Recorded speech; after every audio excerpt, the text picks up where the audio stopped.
Sesaat lagi Anda akan mendengarkan program Renungan Sahabat Seperjalanan bersama Pendeta Wendy Pratama. Selamat mendengarkan.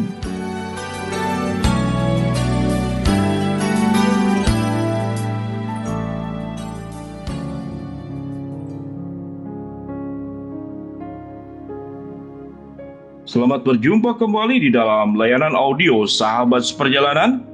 Hari ini adalah hari Jumat tanggal 18 November 2022. Firman Tuhan dengan judul Kasih dan Mencintai adalah sebuah keputusan.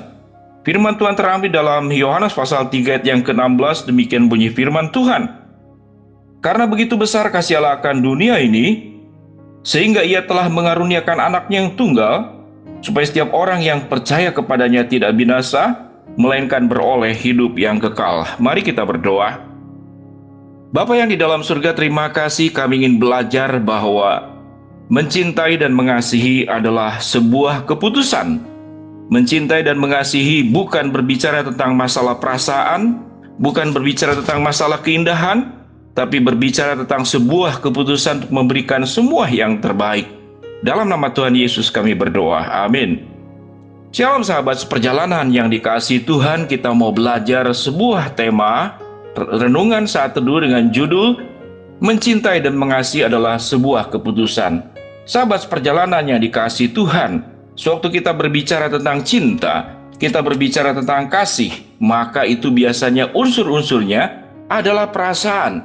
Perasaan bahagia, perasaan senang, lalu digambarkan bahwa cinta itu identik dengan bunga, cinta dan kasih itu identik dengan gelapnya malam. Lalu kemudian kita melihat bulan purnama, kita melihat bintang yang bertebaran, yang terang benderang luar biasa di tengah malam yang gelap. Sahabat seperjalanan yang dikasihi Tuhan, itu yang disebut cinta sebagai bentuk daripada perasaan. Sementara kalau kita belajar cinta yang berdasarkan dari firman Tuhan, mencintai dan mengasihi adalah sebuah keputusan. Bukan hanya berbicara tentang perasaan, sekalipun perasaan adalah bagian yang ada di dalamnya. Mengapa dikatakan mencintai adalah sebuah keputusan? Yohanes 3 ayat 16, ayat yang sangat luar biasa. Kalau sahabat seperjalanan sebagai orang percaya sekian lama, tidak tahu ayat-ayat yang lain, minimal sahabat seperjalanan akan tahu, yaitu Yohanes 3 ayat 16. Allah memutuskan untuk mengasihi kita. Allah memutuskan untuk mencintai kita. Allah memutuskan untuk menebus kita karena sudah menjadi sebuah keputusan. Apapun resikonya akan ditempuh dan akan dilakukan sampai kepada selesai dengan sempurna. Dan itu dilakukan oleh Kristus. Itu yang dilakukan oleh Tuhan Yesus. Dari terlahir sampai meninggal, sampai mati di atas kayu salib. Karena keputusannya adalah untuk mengasihi. Karena keputusannya adalah untuk mencintai. Karena keputusannya adalah untuk menebus dosa, mengorbankan dirinya. Sampai titik darah penghabisan adalah sebuah ungkapan yang dilakukan oleh Kristus. Dan darah Kristus tidak hanya mengalir, darah Kristus tidak hanya tercurah, tapi darah Kristus punya kuasa. Sehingga ada lagu, darah Yesus itu adalah darah yang berkuasa. Sahabat seperjalanan yang dikasihi Tuhan, mencintai dan mengasihi adalah sebuah keputusan. Tatkala Yesus menghadapi berbagai macam persoalan dari rencana untuk dibunuh oleh Herodes, mengalami berbagai macam via dolorosa penganiayaan, dipakukan, disalibkan, dicambuk, diberi mahkota duri, diolok-olok, dipukul kepalanya dengan buluh. Karena Yesus sudah memilih sebuah keputusan untuk mencintai dan mengasihi kita, maka tidak pernah akan mundur dari keputusan tersebut. Allah di dalam diri Kristus melakukan janji kepada dirinya sendiri untuk mencintai dan mengasihi sebagai sebuah keputusan. Dan itu adalah kasih yang sempurna. Sekalipun dikhianati, tidak ada yang namanya rasa sakit hati. Sekalipun ditinggalkan, tidak ada yang namanya itu kemudian rasa bertemu dengan pribadi-pribadi yang tidak setia. Sewaktu nilai-nilai kasih dan cinta itu sebagai bentuk sebuah keputusan yang kita ambil sahabat seperjalanan dalam kehidupan kita, maka kita akan menjalani seluruh dasar-dasar hidup kita didasarkan oleh cinta dan kasih sebagai sebuah keputusan. Bukankah sepasang suami istri yang menikah menyatakan cintanya? Aku akan setia kepada engkau dalam suka dan duka, lebih atau kurang, kaya atau miskin, sehat maupun sakit, selama kita hidup. Namun yang terjadi, hubungan daripada setiap relasi dalam rumah tangga itu berdasarkan perasaan. Kalau dihargai, maka saya akan menghargai. Kalau didukung, maka saya akan mendukung. Kalau saya dimengerti, maka saya akan mengerti. Kalau engkau setia, aku akan jauh lebih setia. Namun sewaktu engkau berkhianat, maka selesai urusannya. Sahabat seperjalanan yang dikasihi Tuhan, oleh sebab itu kenapa kasih Allah, cinta Tuhan disebut dengan kasih agape. Dan dalam kehidupan kita berelasi pun, kita dipanggil untuk membawa kasih agape, kasih Allah dalam setiap kehidupan kita.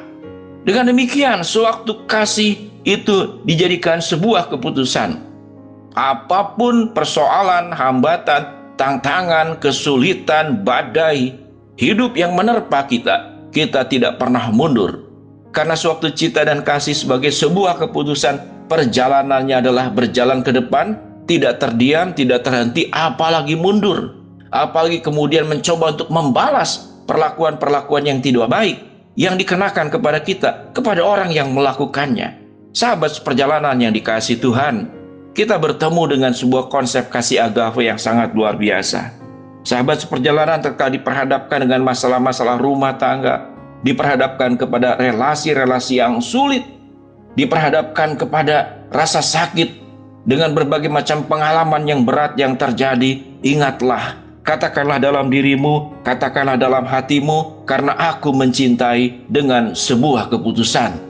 Sahabat perjalanan yang dikasihi Tuhan, seorang guru tatkala mencintai dan mengasihi profesinya sebagai guru, maka dia akan menjalankan peran gurunya, apapun hambatannya, dia akan setia menjalankan peran tersebut sebagai sebuah keputusan.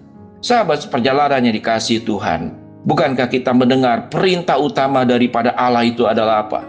Kasihilah Tuhan Allahmu dengan segenap hatimu, dengan segenap jiwamu, dengan segenap akal budimu, dengan segenap kekuatanmu, dan kasihilah sesama manusia seperti dirimu sendiri. Tatkala kasih adalah sebuah keputusan, maka di dalam rumah tangga tidak ada perceraian.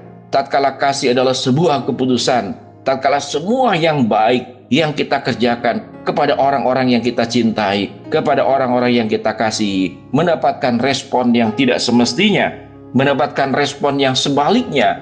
Kebaikan kemudian dibalas dengan keburukan, kesetiaan dibalas dengan pengkhianatan, pemberian dibalas kemudian dengan tuduhan dan fitnah. Kita tetap mengambil sebuah keputusan bahwa aku mencintai dan aku mengasihi adalah sebuah keputusan. Sahabat perjalanan yang dikasihi Tuhan, ada orang tua yang kemudian sewaktu ibunya, istrinya ini mengandung dan dokter mengatakan, kalau engkau paksakan anak ini terlahir ke dalam dunia, dia akan cacat. Namun ibu ini berkata, aku mencintai anak dalam kandungan ini sebagai sebuah keputusan. Benar, anaknya terlahir dengan kecacatan fisik yang tidak normal.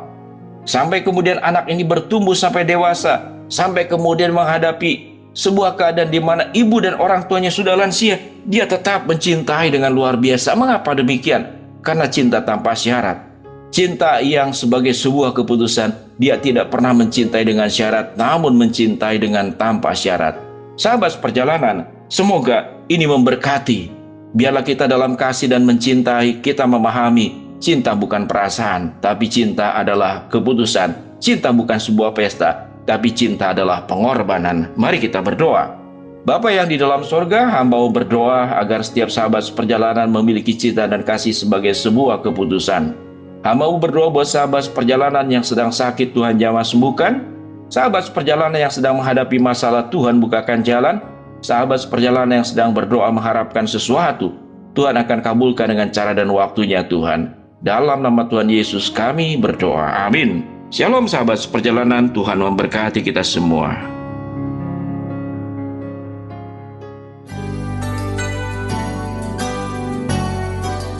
Anda baru saja mendengarkan program Renungan Sahabat Seperjalanan bersama Pendeta Wendy Pratama.